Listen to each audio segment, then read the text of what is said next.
भारताचा पुरुष कुस्तीपटू अमन सेहरावत याने पॅरिस ऑलिम्पिक मध्ये ब्रॉन्झ पदकावर नाव कोरलंय। त्याने 57 किलो वजनी गटात प्युर्टो रिकोच्या डेरियन क्रूज याच्यावर 13-5 असा दणदणीत विजय मिळवला आणि भारताला यंदाच्या ऑलिम्पिक मधील 6वं पदक मिळवून दिले। भारताने पॅरिस ऑलिम्पिक मध्ये आतापर्यंत 5 ब्रॉन्झ व 1 रौप्य अशी एकूण 6 पदके पटकावली। तसेच ऑलिम्पिकच्या इतिहासात भारताला कुस्ती खेळामधून 8वे पदक मिळवता आलंय। भारतीय हॉकी संघाने पॅरिस ऑलिम्पिक 2024 स्पर्धेत कांस्य पदक जिंकलं। तब्बल 52 वर्षांनी भारताच्या संघाने ऑलिम्पिक मध्ये सलग पदक जिंकण्याचा कारनामा केलाय। भारतीय संघाने स्पेनला 2-1 अशा फरकानं पराभूत करत पदक नावावर केलं आणि या विजयासह भारताचा दिग्गज गोलकीपर PR श्रीजेशही आंतरराष्ट्रीय हॉकीमधून निवृत्त झालाय। त्यानेही त्याच्या अखेरच्या स्पर्धेत दमदार बचाव करत भारताच्या विजयात मोलाचा वाटा उचलला। आता त्याच अनुभवाचा फायदा युवा खेळाडूंना होणार आहे, कारण आता लवकरच हॉकी इंडिया त्याला भारताच्या ज्युनियर हॉकी टीमचा प्रशिक्षक करणार आहे। पॅरिस ऑलिम्पिक 2024 स्पर्धेत गुरुवारी पुरुषांच्या भालाफेकीची अंतिम फेरी पार पडली। या फेरीत पाकिस्तानच्या अरशद नदीमने अव्वल क्रमांक पटकावला। यासह त्याने सुवर्ण पदकाला गवसणी घातली।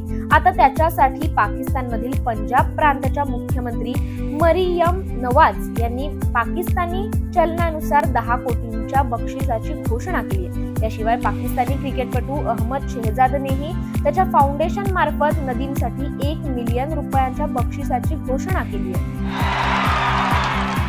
टीम इंडियाला यावर्षी नोव्हेंबर मध्ये ऑस्ट्रेलिया दौऱ्यावर जायचंय। जवळपास 2 महिन्यांच्या या दौऱ्यात दोन्ही संघांमध्ये 5 कसोटी सामने खेळले जाणार। यंदा बॉर्डर गावस्कर ट्रॉफीच्या इतिहासात पहिल्यांदाच दोन्ही संघांमध्ये 5 सामने होणार आहेत। त्यामध्ये दिवस रात्र कसोटी सामन्यांचाही समावेश असणार आहे। हा डे नाईट सामना ॲडलेड ओव्हल येथे 6 ते 10 डिसेंबर दरम्यान खेळला जाईल। ऑस्ट्रेलिया विरुद्धच्या या आधी खेळल्या डे नाईट कसोटीत भारताची कामगिरी खूपच खराब झाली होती, पण यावेळी टीम इंडियाची आणि प्रामुख्याने गौतम गंभीरची खास परीक्षा असणार आहे। खेळाचा महाकुंभ समजल्या जाणाऱ्या ऑलिम्पिकमध्ये भारतीय खेळाडूंनी चमकदार कामगिरी केली। 26 जुलै रोजी सुरू झालेल्या पॅरिस ऑलिम्पिकमध्ये भारताने आतापर्यंत 5 पदकांची कमाई केली। मात्र आपापल्या स्पर्धा झाल्यानंतर अनेक खेळाडू मायदेशात परतले। पण भारतीय ऑलिम्पिक असोसिएशनने पॅरिस ऑलिम्पिकच्या समारोप समारंभासाठी हॉकी संघाचा गोलरक्षक PR श्रीजेश आणि नेमबाज मनू भाकर यांची भारतीय दलाचे ध्वजवाहक म्हणून निवड केली आहे।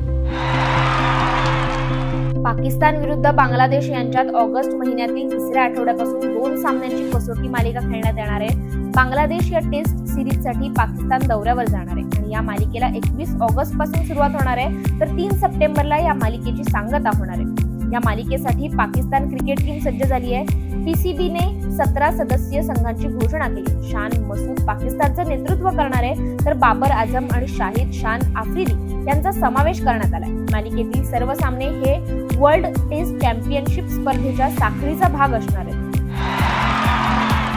पॅरिस ऑलिम्पिक 2024 मध्ये अनेक खेळाडू हे त्यांच्यावर केलेल्या कारवाईमुळे चर्चेत आहेत। पॅरिस ऑलिम्पिक मधून अजून एक मोठी बातमी समोर आली आहे। आता इजिप्तच्या कुस्तीपटूला पोलिसांनी अटक केली आहे। अटक करण्यात आलेल्या 26 वर्षीय मोहम्मद अलसयदची पोलीस चौकशी करण्यात आली आहे। पॅरिस पोलिसांनी त्याला पहाटे 5च्या सुमारास अटक केली आणि डिस्ट्रिक्ट कॅफे समोरून त्याला ताब्यात घेण्यात आलं। इजिप्तच्या स्टार खेळाडूने बारमध्ये महिलेचा विनयभंग केल्याचा आरोप आहे, असं पॅरिस पोलिसांनी सांगितलं। भारतीय कुस्तीपटू विनेश फोगटला पॅरिस ऑलिम्पिक मध्ये 50 किलो वजनी गटात अंतिम सामन्याआधी वजन जास्त झाल्यामुळे अपात्र ठरवण्यात आलं। तिने आंतरराष्ट्रीय क्रीडा लवादाकडे अपील केलं असून रौप्य पदक देण्याची मागणी केली आहे। आंतरराष्ट्रीय ऑलिम्पिक महासंघाचे अध्यक्ष थॉमस बाक यांनी नियमानुसार 2 रौप्य पदके देणे शक्य नसल्याचं स्पष्ट केलंय। त्यामुळे आता विनेश फोगटच्या प्रकरणावर CAS कडून काय निकाल दिला जातो याकडे सगळ्यांचं लक्ष लागलंय। ऑलिम्पिक स्पर्धा संपायच्या आत हा निकाल दिला जाईल, असं CAS ने स्पष्ट केलंय।